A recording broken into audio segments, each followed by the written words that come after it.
Assalamualaikum warahmatullahi wabarakatuh. Salam sejahtera untuk kita semua. Perkenalkan, saya Triani Widianti MPD dengan NIDN 04 12 11 8503. Home base saya di Prodi Pendidikan IPS, Fakultas Pendidikan Ilmu Sosial, Bahasa dan Sastra, Institut Pendidikan Indonesia, Garut. Pada video kali ini, saya akan memaparkan pernyataan diri saya sebagai dosen dalam Unjuk Kerja Tridharma Perguruan Tinggi atau PDD UKTPT bidang pengajaran pada mata kuliah Kajian Local Wisdom sebagai salah satu syarat portofolio sertifikasi dosen tahun 2025. Sebagai dosen pengampu mata kuliah Kajian Local Wisdom yang merupakan mata kuliah wajib dengan beban SKS sebanyak 2 SKS pada program studi Ilmu Pengetahuan Sosial, saya Triani Widianti merasa terhormat dapat berbagi pengetahuan dan pengalaman mengenai pentingnya pemahaman terhadap nilai-nilai kearifan lokal dalam konteks pendidikan tinggi. Mata kuliah ini dirancang untuk memberikan pemahaman mendalam tentang kekayaan budaya dan kearifan lokal yang ada di masyarakat, serta bagaimana relevansinya dalam pembelajaran IPS. Mata kuliah kajian Local Wisdom ini bertujuan untuk memperkenalkan mahasiswa pada konsep dan praktik nilai-nilai kearifan lokal yang telah berkembang dalam masyarakat tradisional dan modern. Dalam kuliah ini, mahasiswa akan mempelajari berbagai aspek kearifan lokal seperti filosofi hidup, adat istiadat, sistem pengetahuan tradisional, serta tata cara masyarakat lokal mengelola sumber daya alam dan sosial mereka secara berkelanjutan. Selain itu, mata kuliah ini juga membahas pentingnya pelestarian dan penerapan kearifan lokal dalam menghadapi tantangan globalisasi yang semakin pesat. Esensi dalam pendidikan IPS dalam konteks di perguruan tinggi, mata kuliah ini tentu saja memiliki esensi yang sangat penting untuk membentuk karakter mahasiswa sebagai calon pendidik, peneliti, ataupun praktisi yang tidak hanya memahami dinamika sosial global, tetapi juga menghargai dan melestarikan nilai-nilai budaya lokal. Dengan memahami dan mengaplikasikan kearifan lokal, mahasiswa diharapkan dapat mengembangkan perspektif yang lebih holistik, kritis, dan berkelanjutan. Dalam upaya mendukung proses pembelajaran yang lebih efektif dan interaktif, saya telah menyiapkan video pembelajaran yang menggunakan pendekatan DIA, yaitu pendekatan yang dirancang untuk menciptakan pengalaman belajar yang lebih dinamis dan menyeluruh bagi mahasiswa. Terdiri dari delivery sebagai bentuk dari penyampaian materi yang merupakan langkah awal atau pertama dalam proses pembelajaran. Hal ini bertujuan untuk menyampaikan informasi dan konsep utama kepada mahasiswa secara jelas dan terstruktur. Dalam video pembelajaran ini, saya berusaha menyampaikan materi dengan cara yang mudah dipahami menggunakan berbagai metode visual dan audiovisual untuk mendukung penjelasan. Langkah kedua adalah interaction atau interaksi. Setelah materi disampaikan, tahap selanjutnya adalah interaction, yang bertujuan untuk meningkatkan keterlibatan mahasiswa dalam proses pembelajaran. Interaksi dalam video pembelajaran ini dilakukan dengan memberikan ruang bagi mahasiswa untuk berpartisipasi aktif, baik melalui pertanyaan-pertanyaan yang mendorong mereka berpikir kritis, atau tugas-tugas yang dapat mereka kerjakan secara mandiri maupun kelompok. Terakhir adalah assessment atau penilaian. Tahapan ini penting untuk mengukur mahasiswa terhadap pemahaman mahasiswa terhadap materi yang telah disampaikan dan sejauh mana mereka dapat mengaplikasikan pengetahuan yang diperoleh. Pada video pembelajaran ini, saya menyertakan kuis atau soal-soal evaluasi yang dapat digunakan untuk mengukur sejauh mana pemahaman mahasiswa dalam menguasai topik yang telah dibahas. Penilaian ini juga memberikan umpan balik yang bermanfaat bagi pengembangan kompetensi mahasiswa. Dengan menerapkan pendekatan ini, saya berharap mahasiswa dapat memperoleh pengalaman belajar yang lebih menyeluruh. Delivery memastikan penyampaian materi yang efektif, interaction mengundang keterlibatan aktif mahasiswa, dan assessment memberikan evaluasi untuk mengetahui sejauh mana materi dapat dipahami dan diterapkan. Pendekatan ini diharapkan dapat meningkatkan kualitas pembelajaran pada mata kuliah kajian lokal wisdom, sehingga mahasiswa tidak hanya menerima pengetahuan, tetapi juga mampu mengaplikasikannya dalam konteks sosial yang lebih luas. Untuk mendukung pembelajaran ini agar lebih bermakna, maka saya menggunakan beberapa sumber utama maupun sumber penunjang. Buku sumber utama yang digunakan adalah buku berjudul Kearifan Lokal atau Local Wisdom Indonesia, karya penulis Andi Taufan dan kawan-kawan. Buku ini membahas tentang konsep kearifan lokal sebagai identitas budaya, bangsa Indonesia mencakup pandangan hidup, ilmu pengetahuan, dan strategi kehidupan masyarakat dalam menjawab berbagai tantangan. Buku utama yang kedua yang digunakan dalam perkuliahan ini adalah Pengantar Ilmu Antropologi karangan Kuncharaningrat. Buku ini adalah salah satu buku klasik yang sangat penting dalam kajian antropologi budaya di Indonesia, khususnya untuk memahami konsep-konsep dasar antropologi budaya. Buku ini digunakan untuk memberikan pengantar yang sistematis tentang konsep dasar antropologi, baik secara teoritis maupun praktis, serta untuk memahami berbagai dimensi dalam kehidupan manusia dari perspektif budaya. Selain dua sumber buku utama tadi, pada mata kuliah ini saya juga menggunakan sumber penunjang lainnya, baik berupa jurnal maupun artikel ataupun hasil penelitian relevan yang telah saya lakukan dan telah terpublikasi pada jurnal terakreditasi nasional. Demikian deskripsi mata kuliah kajian lokal wisdom secara umum, berikut dengan pendekatan dan sumber-sumber relevan yang digunakan dalam perkuliahan ini. Selanjutnya kita akan melihat bagaimana simulasi video pembelajaran kajian lokal wisdom berikut ini.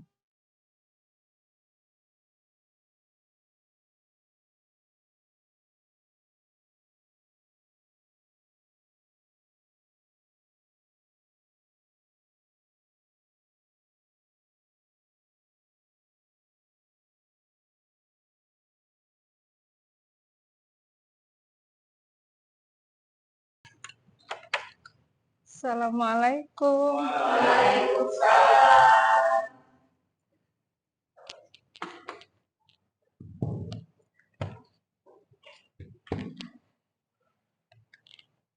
Baik, bismillahirrahmanirrahim. Assalamualaikum warahmatullahi wabarakatuh. Waalaikumsalam warahmatullahi wabarakatuh. Jumpa lagi ya di pertemuan kelima. Hari ini kita akan bahas tentang ragam budaya Indonesia. Tapi sebelumnya, silakan Ridwan untuk pimpin doa dulu ya. Ya. Di depan aja kali ya. Oke.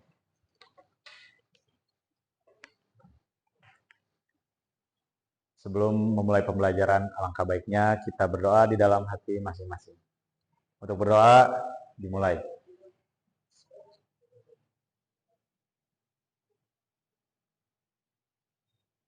Doa selesai. Baik, terima kasih Ridwan. Amin. Apa kabar semua teman-teman? Alhamdulillah, baik. Masuk semua ini? Masuk. Baik. Ini pertemuan kelima, kita akan bahas tentang ragam budaya Indonesia. Tapi sebelumnya, Ibu ingin cek dulu pemahaman kalian tentang pengertian kearifan lokal yang minggu lalu kita sudah bahas. Ada yang bisa dan mau menyampaikan? Oke, silakan sini. Pengertian kearifan lokal atau local wisdom itu adalah suatu pengetahuan atau nilai-nilai yang dimiliki oleh masyarakat dan yang berkembangnya itu secara turun-temurun dari generasi ke generasi. Lalu kearifan lokal itu mencakup suatu filosofi hidup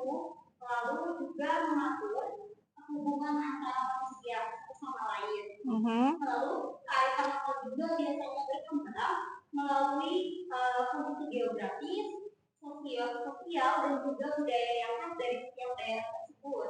Kearifan lokal menurut Sudarsono pada tahun 2003 adalah suatu pengetahuan dan nilai-nilai hidup yang dikembangkan oleh masyarakat dalam konteks lingkungan dan budaya tertentu yang membantu mereka untuk mempertahankan dan mengelola kehidupan mereka. Oke, good. Ada lagi pemahaman lain atau pendapat lain? Oke, Fikriani. Gimana? Menurut saya, kearifan lokal itu lebih berfokus pada nilai-nilai dan norma sosial yang telah berkembang di dalam suatu masyarakat untuk mengatur kehidupan mereka secara harmonis dan berkelanjutan. Nah, biasanya kearifan lokal ini lebih mencakup kepada etika dan hubungan kita sebagai manusia dan alam. Oke, good. Oke, good ya Jaini dan Fikriani tentang kearifan lokal yang sudah kita bahas di minggu lalu. Hari ini Ibu ingin bicara tentang bagaimana keragaman budaya dan kearifan lokal yang ada di Indonesia. Secara umum, kearifan lokal itu tidak hanya ada di Indonesia gitu ya. Di berbagai belahan dunia dimanapun, kearifan lokal juga ada. Tapi sepertinya khusus untuk kajian kearifan lokal itu akan lebih banyak dan menarik dibahas oleh mereka yang dari Asia maupun Afrika begitu. Karena untuk di Barat seperti di Eropa maupun Amerika, hal-hal seperti ini sudah mulai ditinggalkan karena menganggap bahwa kearifan lokal tidak terlalu berjalan beriringan dengan hal-hal yang sifatnya modern. Nah, kita seperti yang sudah kita ketahui punya lebih dari 17.000 pulau. Ada rumah bagi 1.340-an suku bangsa dan lebih dari 700 bahasa daerah. Kekayaan budaya ini tentunya tidak ternilai harganya ya, karena dengan kearifan lokal ini menjadi solusi adaptif masyarakat tradisional untuk memiliki keberlanjutan hidup. Jadi jangan sampai bahasa Sunda misalnya kemudian hilang, bahasa asli daerah hilang, dan sebagainya. Beberapa di antaranya sudah diakui dunia melalui kurang lebih 12 warisan budaya tak benda dari UNESCO. Oke. Ada harmoni dalam diversitas di Indonesia. Pertama, bentang geografis yang luas, kemudian kepercayaan beraneka ragam. Yang diakui mungkin ada 5 agama ya, memeluk 6 agama resmi ditambah 1 ratusan kepercayaan adat lokal terhadap Tuhan Yang Maha Esa. Jadi untuk aliran kepercayaan tentunya tidak disebutkan agama tertentu, baik di dalam KTP maupun apapun. Lalu ada popularitas etnis yang beragam, kurang lebih dengan 280 juta jiwa ini kita punya etnis yang berbeda dan berdampingan. Lalu pilarnya adalah Bhinneka Tunggal Ika. Nah, tadi sudah dibahas nih, apa itu kearifan lokal? Ini ada pendapat yang bisa kalian baca sendiri. Ada yang mau membacakan?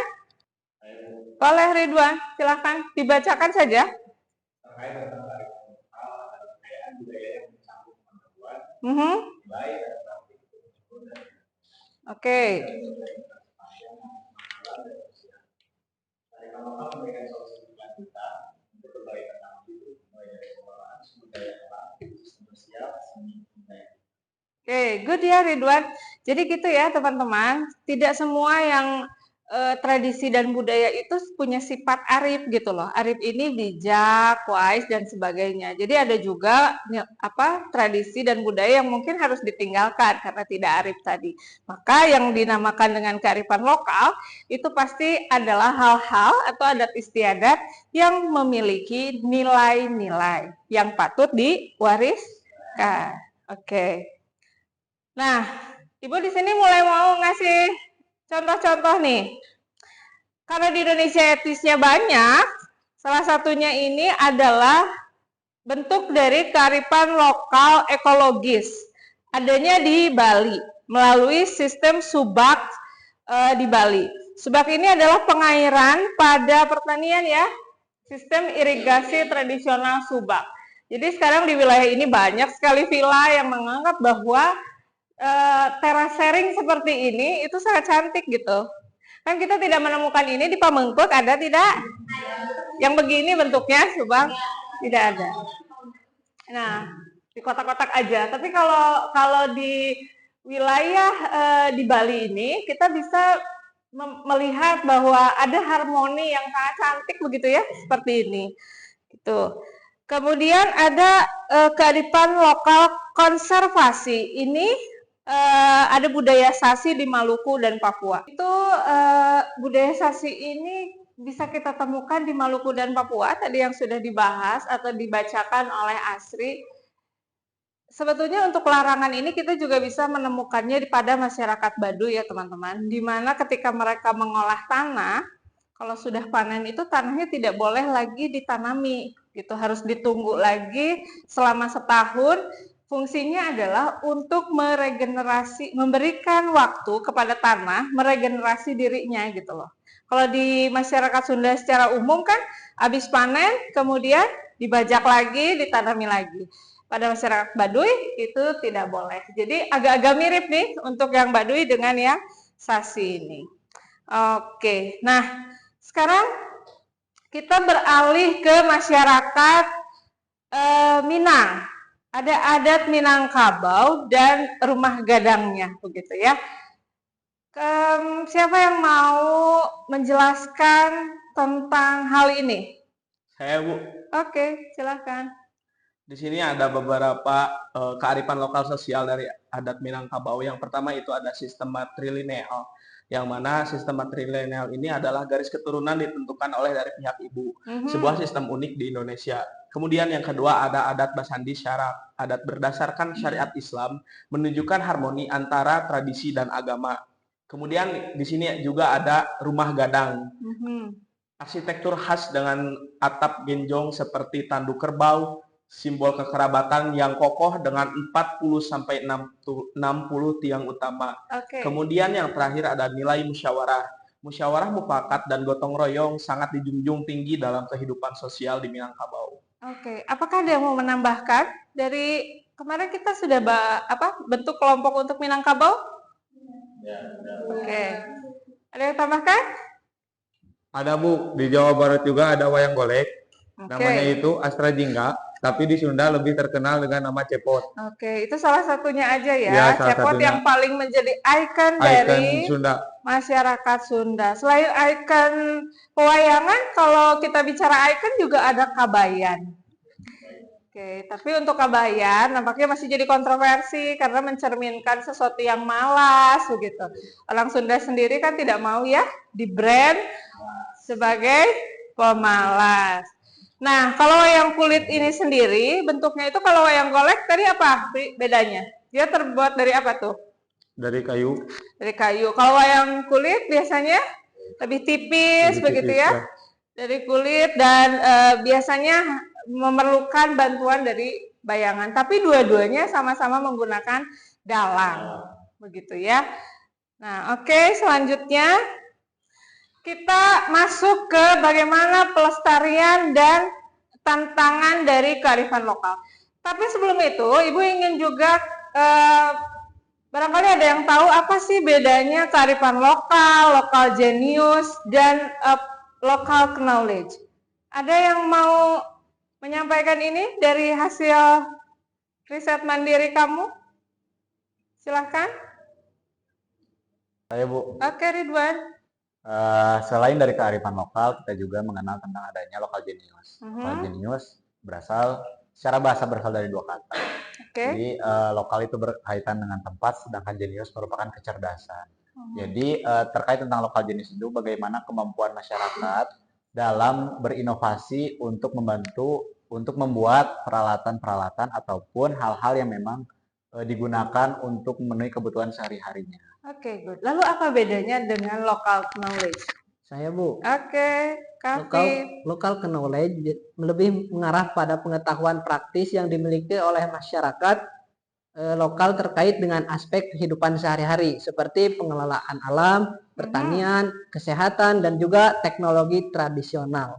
Oke, terima kasih ya. Berarti kita sudah bisa memposisikan mana itu lokal wisdom, local knowledge, dan local genius. Tapi ketiga-tiganya memiliki hubungan, begitu ya. Dari pengetahuan lokal, kemudian menjadi pengalaman, dan menjadi kearifan, begitu. Oke, kita masuk ke sini.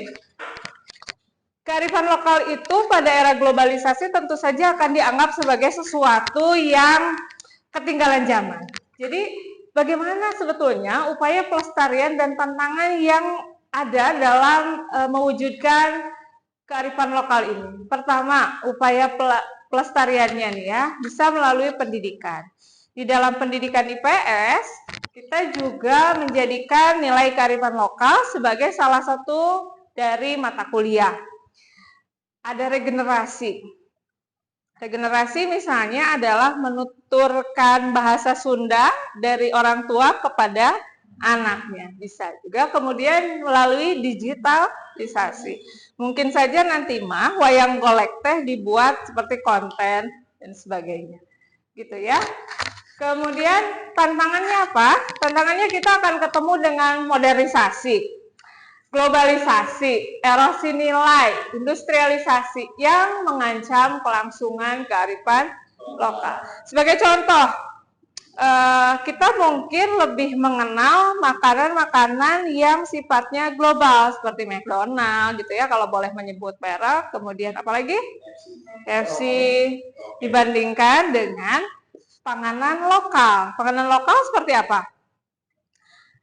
Bubui huis, hui Cilembu. Dodol Garut masuk tidak dalam kategori makanan lokal? Masuk. Gitu. Jadi tantangannya lebih ke sana. Kemudian peran pentingnya seperti apa? Dibutuhkan peran aktif pemerintah, komunitas, dan generasi muda untuk menjaga warisan ini. Kalian ada di posisi mana dari ketiga ini? Generasi muda dong. Ya, karena mahasiswa adalah agen perubahan. Oke. Materi untuk hari ini kita akan lanjutkan dengan kuis. Oke, untuk kuisnya Ibu sudah bikin beberapa pertanyaan ya. Yang bisa silahkan nanti menjawab. Pertama, apa yang dimaksud dengan kearifan lokal dalam konteks budaya Indonesia? Saya Bu. Oke, Azahra. Jadi kearifan lokal dalam konteks budaya Indonesia yaitu nilai-nilai dan norma-norma yang berkembang di dalam masyarakat dan diwariskan secara turun-temurun. Karena kearifan lokal tuh merajuk pada nilai, norma, tradisi, dan ini tuh berkembang dalam masyarakat secara turun-temurun yang membentuk suatu tata cara hidup di masyarakat. Oke, good. Pertanyaan kedua, apa yang dimaksud dengan lokal genius dalam konteks budaya Indonesia? Siapa yang bisa? Saya Bu. Oke, Agdia. Jadi lokal genius itu adalah kemampuan kreatif dan juga inovatif masyarakat dalam menciptakan solusi yang unik di dalam kondisi sosial mereka, di mana ini juga tuh mencerminkan bahwa masyarakat itu tuh mampu menyelesaikan masalah-masalah dari berbagai aspek, baik itu kondisi geografisnya, budaya, dan juga sosial mereka. Oke, good. Sekarang pertanyaan selanjutnya, apa peran musyawarah untuk mufakat dalam budaya di Indonesia? Ada yang bisa jawab? Saya Bu. Oke, Mutia. Jadi peran musyawarah untuk mufakat itu yaitu untuk mempertemukan berbagai pandangan dan juga menghasilkan keputusan yang disepakati oleh bersama. Oke, siap. Sekarang pertanyaan selanjutnya. Kearifan lokal yang mengajarkan masyarakat untuk menjaga kelestarian alam dan sumber daya alam dengan prinsip hidup berkelanjutan disebut? Kearifan lokal berfokus pada pengelolaan alam secara berkelanjutan, seperti gotong royong, terus juga pengelolaan hutan, terus juga dan sistem sebak. Ini memiliki nilai-nilai yang mengajarkan bagaimana masyarakat menjaga alam dan menjaga sumber daya mereka agar tetap lestari. Oke, terima kasih Muldeni. Pertanyaan terakhir. Salah satu contoh kearifan lokal yang ada pada masyarakat Minangkabau dalam menjalankan kehidupan sosial disebut, tidak bisa? Dika, boleh? Masyarakat Minangkabau terkenal dengan sistem kekerabatan matrilineal, di mana garis keturunan dan warisan diturunkan oleh pihak ibu. Ini adalah salah satu contoh kearifan lokal yang membentuk struktur sosial dan hubungan keluarga di masyarakat Minangkabau. Oke, terima kasih, tepuk tangan untuk kita semua. Oke teman-teman, untuk pertemuan kelima nampaknya sudah selesai, tapi ada penugasan secara kelompok ya untuk di pertemuan berikutnya. Tugasnya adalah teman-teman membagi kelompok sebanyak 4 kelompok dan tugasnya adalah membuat pameran kebudayaan gitu ya. Jadi kenapa tugas ini berbentuk pameran kebudayaan? Kita akan melihat bagaimana secara nyata begitu ya etnis-etnis yang ada di Indonesia yang bisa Anda pamerkan melalui sebuah expo. Jadi nanti teman-teman silahkan membuat berbagai miniatur, apakah itu rumah adat, kemudian miniatur pakaian adat, begitu ya, yang dipilih sesuai dengan adat yang disepakati oleh kelompok. Misalnya kelompok 1 ingin milih tentang etnis Sunda, maka silahkan membuat rumah adat Sunda atau pakaian adat Sundanya, gitu ya. Kemudian waktu pengumpulannya itu kita minggu depan sudah mulai melakukan pengembangan pada miniaturnya di dalam kelas, tapi expo-nya sendiri akan kita laksanakan 2 minggu lagi, gitu. Lalu tolong teman-teman melakukan riset dulu ya. Misalnya kalau rumah adat Sunda itu seperti apa? Harus detail begitu. Pakaian adatnya seperti apa? Dan macam-macam. Setiap kelompok jangan ada yang memilih etnis yang sama. Oke. Ada yang mau ditanyakan dulu tidak? Cukup, Bu. Cukup. Oke, teman-teman, untuk pertemuan kali ini saya berharap bahwa kita sebagai generasi muda, Anda terutama sebagai generasi muda, sebagai calon pendidik IPS bisa mengambil esensi dari bagaimana kearifan lokal ini ternyata memiliki potensi untuk dijadikan sumber belajar, gitu ya, untuk IPS.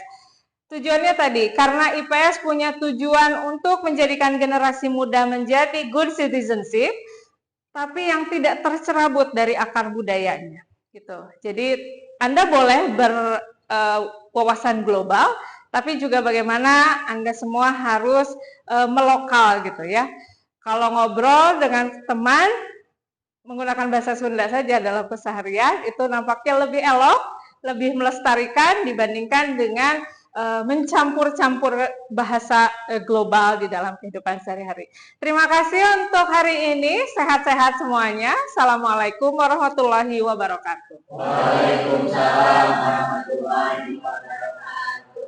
Itulah video pembelajaran yang telah saya buat di dalam kelas. Semoga apa yang telah disampaikan dalam video ini dapat menjadi inspirasi dan memperkaya wawasan dalam pembelajaran IPS, serta mendorong kita semua untuk terus menggali dan melestarikan kearifan lokal dalam setiap aspek kehidupan.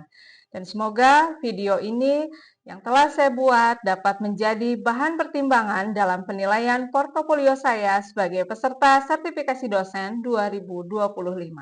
Terima kasih atas perhatiannya. Assalamualaikum warahmatullahi wabarakatuh.